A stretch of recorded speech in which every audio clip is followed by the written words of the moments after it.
আমার আবার কিসের বদনাম? আপনার ভাগিনা যে আপনার মান সম্মান নষ্ট করে দিল, আর আপনি কিছু জানেনই না। আমার ভাগিনা?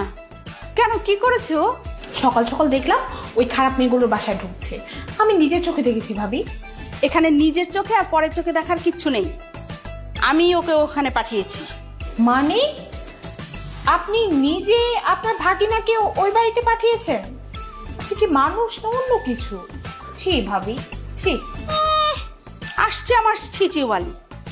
আপনাকে কিছু বললেই তো আপনি একদম তিলকে তাল বানিয়ে ফেলেন। আপনি কি কিছু জানেন আমি কেন ওকে ওখানে পাঠিয়েছি? কেন ভাবি? আমার মন্টিকে আমি সকালবেলা থেকেই খুঁজে পাচ্ছিলাম না, তাই আমি ওকে পাঠিয়েছি মন্টিকে খুঁজতে, নষ্টি ফষ্টি করতে পাঠাইনি। ও আচ্ছা, কিন্তু ওরা যেই বদমাইশ মেয়ে, এতক্ষণে না জানি আপনার ভাগিনার সাথে কি করছে। তাই তো, এতক্ষণ তো লাগার কথা না। আচ্ছা, আমি কি তাহলে যাব? যান ভাবি, গিয়ে দেখুন। হ্যাঁ, তাড়াতাড়ি যাই।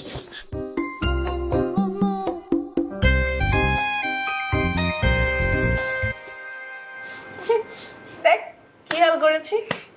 খুব শখ না মেয়েদের বাসায় উকি দিয়ে মেয়েদের দেখার? আজকে তোকে মেয়ে বানিয়ে ছাড়বো, তারপর সারাক্ষণ নিজেকে শুধু আয়নায় দেখবি। দেখ, তোরা কিন্তু কাজটা একদম ভালো করতেছিস না। আমি শুধু মনটিকে খুঁজতে আসছিলাম, মানে আমার খালার